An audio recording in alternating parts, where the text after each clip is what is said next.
మరి స్థానిక సంస్థల ఎన్నికల్లో మన మున్సిపల్ ఎన్నికలలో 10-15 కోట్ల రూపాయలు అధికార పార్టీ నాయకులకు ఇచ్చినాం. మరి మేము ఏ విధంగా బతకాలని డైరెక్ట్ మిల్లర్లు మాతోని మేము పోయి ఎందుకు దింపట్లేరంటే మాట్లాడుతున్నారు.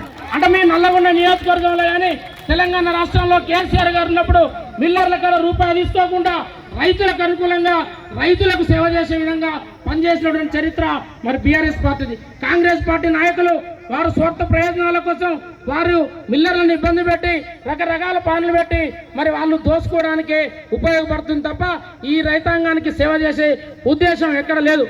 ఇంకొక విషయం, ఈరోజు మా దగ్గర తిప్పర్తిలో గత 20-25 రోజులుగా రైతులు మరి బస్తాలు కావాలంటే ఒక్కటి కూడా ఇచ్చే పరిస్థితి లేదు.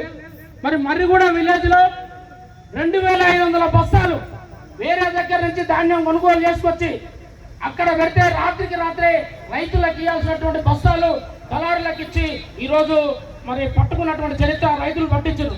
కానీ ఏం చేస్తారో అర్థం కావట్లే. ఇప్పటికే ఆ ధాన్యాన్ని సీజ్ చేయాలి, రైతులకు న్యాయం చేయాలి.